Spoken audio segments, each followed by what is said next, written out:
दोस्तों नमस्कार। दुनिया की सबसे बड़ी ताकत कहलाने वाला अमेरिका, जिसने इराक को झुकाया, अफगानिस्तान में 20 साल युद्ध लड़ा, लीबिया को तबाह किया, सीरिया में दखल दिया, वही अमेरिका आज एक ऐसे मोड़ पर खड़ा दिखाई दिया जहां उसे पहली बार एहसास हुआ कि दुनिया बदल चुकी है। और यह बदलाव सिर्फ सैन्य ताकत का नहीं है, यह बदलाव आर्थिक ताकत का है, ऊर्जा नियंत्रण का है, डॉलर की बादशाहत का है और सबसे बढ़कर चीन के उभार का है। आज जो कुछ ईरान, अमेरिका, चीन, रूस और भारत के बीच हो रहा है, वह सिर्फ एक युद्ध या समझौते की कहानी नहीं है। यह आने वाली नई विश्व व्यवस्था का ट्रेलर है। और इस पूरे खेल में सबसे बड़ा सवाल यही है, क्या अमेरिका सचमुच पीछे हट गया? क्या ट्रंप प्रशासन को मजबूरी में समझौते की राह पकड़नी पड़ी? क्या चीन ने पर्दे के पीछे वह दबाव बनाया जिसने अमेरिका की पूरी रणनीति बदल दी? और क्या भारत अब इस पर लड़ाई का सबसे महत्वपूर्ण खिलाड़ी बनने जा रहा है? दोस्तों, अगर इस पूरी कहानी को समझना है तो हमें शुरुआत करनी होगी उस क्षण से जब अमेरिका को पहली बार एहसास हुआ कि ईरान युद्ध उसके नियंत्रण से बाहर हो सकता है। शुरुआत में अमेरिका राष्ट्रपति डोनाल्ड ट्रंप जिस अंदाज में बयान दे रहे थे, उसे देखकर साफ लगता था कि अमेरिका एक निर्णायक युद्ध चाहता है।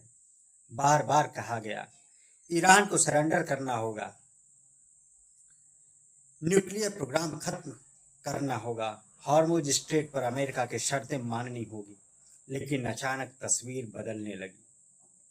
क्यों? क्योंकि अमेरिका को उम्मीद थी कि जैसे पहले हर युद्ध में हुआ, वैसे ही इस बार भी नाटो देश, यूरोपियन देश, जापान, ऑस्ट्रेलिया सभी उसके साथ खड़े होंगे। लेकिन हुआ ठीक उल्टा। नाटो देशों ने दूरी बना ली, यूरोप ने साफ कहा वह हमारा युद्ध नहीं है। जापान और ऑस्ट्रेलिया ऊर्जा संकट को लेकर चिंतित रहे, लेकिन युद्ध में कूदने से बचते रहे। और तभी चीन ने वह संदेश दिया जिसने पूरी रणनीति हिला दी। चीन ने पहली बार लगभग खुलकर संकेत दिया कि अगर ईरान की संप्रभुता पर हमला हुआ, अगर हॉर्मुज रूट बाधित हुआ, अगर चीन के ऊर्जा हितों पर असर पड़ा, तो चीन चुप नहीं बैठेगा। अब जरा समझिए इसका मतलब क्या था। दुनिया की सबसे महत्वपूर्ण तेल सप्लाई लाइन हॉर्मुज स्ट्रेट, दुनिया के तेल व्यापार का बड़ा हिस्सा यहीं से गुजरता है। और चीन दुनिया की सबसे बड़ी ऊर्जा उपभोक्ता अर्थव्यवस्था में से एक। अगर अमेरिका वहां आर्थिक नाकेबंदी या सैन्य दबाव बढ़ाता है तो सीधा असर चीन की अर्थव्यवस्था पर पड़ता है। यानी मामला सिर्फ ईरान बनाम अमेरिका नहीं रह गया था, यह चीन बनाम अमेरिका की आर्थिक लड़ाई बन चुकी थी। और यही वह क्षण था जब अमेरिका को पहली बार एहसास हुआ कि यह युद्ध बहुत महंगा पड़ सकता है। कहा जा रहा है कि ट्रंप की चीन यात्रा के दौरान बंद कमरे में बहुत कड़ी बातचीत हुई, सार्वजनिक मंचों पर मुस्कानी थी, लेकिन असली संदेश निजी बैठकों में दिए गए। चीन ने साफ कर दिया, ईरान अकेला नहीं है। चीन अपने व्यापारिक हितों की रक्षा करेगा, खाड़ी देशों में उसका आर्थिक विस्तार जारी रहेगा। और अगर अमेरिकी दबाव बहुत आगे बढ़ा तो चीन प्रत्यक्ष या अप्रत्यक्ष रूप से हस्तक्षेप कर सकता है। यही वह क्षण था जब अमेरिका ने समझा अब यह सिर्फ मिडिल ईस्ट वार नहीं रहेगा, यह एक वैश्विक शक्ति संघर्ष बन जाएगा। और इस पूरे दौर में एक और चीज साफ हुई, इजराइल और अमेरिका की सोच एक जैसी नहीं रही। इजराइल चाहता था ईरान को पूरी तरह झुकाया जाए, न्यूक्लियर क्षमता कम हो, क्षेत्रीय शक्ति संतुलन उसके पक्ष में रहे। लेकिन अमेरिका को एहसास हो चुका था कि लंबा युद्ध उसकी अर्थव्यवस्था और वैश्विक छवि दोनों को नुकसान पहुंचाएगा। यही कारण था कि अचानक बातचीत की दिशा बदल गई और जो बातें पहले दिन से ईरान कह रहा था, वही अब समझौते की मेज पर आने लगी। दोस्तों, यह पूरा संघर्ष असल में तेल और व्यापारिक रास्तों का संघर्ष था। हॉर्मुज स्ट्रेट सिर्फ समुद्री रास्ता नहीं, यह दुनिया की ऊर्जा धमनियों में से एक है। अगर यहाँ अस्थिरता आती है, तेल महंगा होता है, डॉलर पर दबाव आता है, वैश्विक बाजार हिल जाते हैं और अमेरिका की आर्थिक पकड़ कमजोर पड़ती है। ईरान लगातार कहता रहा, यह हमारा क्षेत्र है, हम अपनी सुरक्षा और आर्थिक हितों की रक्षा करेंगे। और अब जो खबरें सामने आ रही हैं उनमें से संकेत मिलता है कि अमेरिका कई मुद्दों पर पीछे हटने को तैयार हो गया। अब जरा उन संभावित बिंदुओं को समझिए जिनकी चर्चा हो रही है। फ्रीज की गई ईरानी संपत्ति वापस। ईरान के अरबों डॉलर अलग अलग देश में फ्रीज किए गए थे, अब उन्हें अनफ्रीज करने की चर्चा है। आर्थिक नाकेबंदी में ढील। ईरान पर लगे कई प्रतिबंध हट सकते हैं। हॉर्मुज रूट सामान्य। व्यापारिक जहाजों की आवाजाही सामान्य करने पर सहमति बन सकती है। अमेरिकी सैनिकों की वापसी। खाड़ी क्षेत्र में अमेरिकी सैन्य उपस्थिति कम हो सकती है। टोल वसूली का अधिकार सबसे बड़ा मुद्दा यही है। ईरान हॉर्मुज से गुजरने वाले जहाजों पर शुल्क वसूले और अमेरिका इसका खुला विरोध न करे।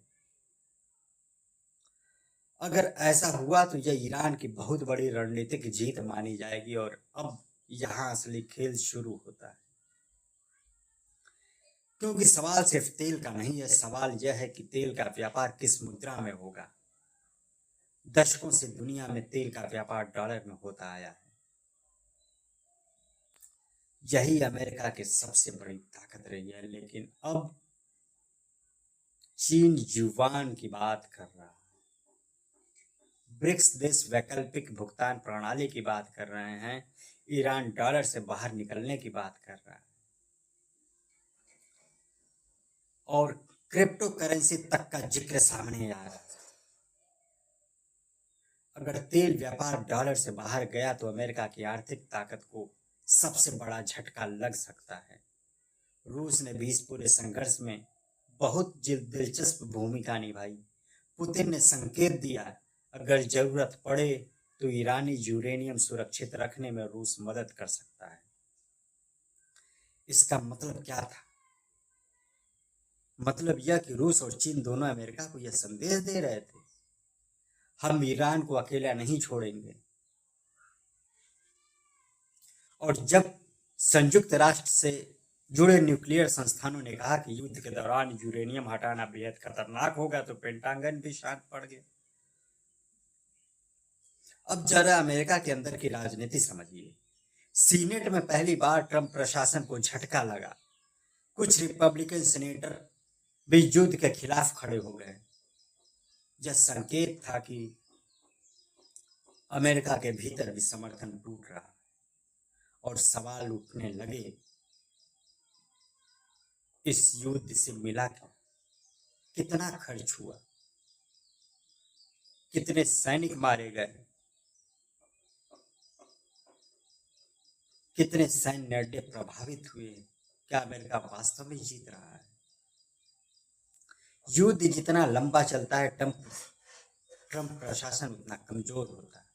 अब आते हैं सबसे महत्वपूर्ण हिस्से पर, भारत। अचानक अमेरिका भारत के प्रति इतना नरम क्यों हो गया? क्योंकि अमेरिका समझ चुका था, अगर एशिया में अपने आर्थिक और रणनीतिक मौजूदगी बचानी है तो भारत सबसे महत्वपूर्ण साझेदार है। भारत बड़ा बाजार है, हथियार खरीदता है, ऊर्जा आयात करता है, टेक्नोलॉजी सेक्टर में मजबूत है और चीन के मुकाबले एक संतुलन बन सकता है। इसलिए मार्को रूबियो की दिल्ली यात्रा इतनी महत्वपूर्ण मानी जा रही है। अब सवाल यह भी उठ रहा है, क्या क्वाड पहले जैसा रहेगा? क्योंकि अमेरिका की प्राथमिकताएं बदलती दिख रही हैं।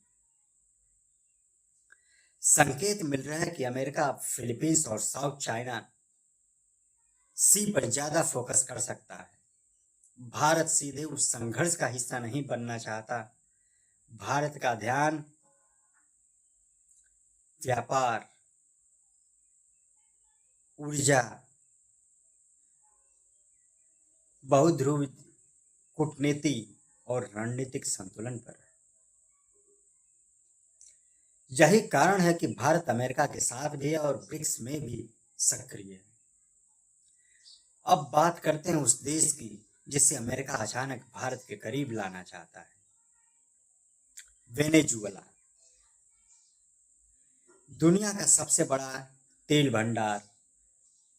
अमेरिका चाहता है भारत वेनेजुएला से तेल खरीदे।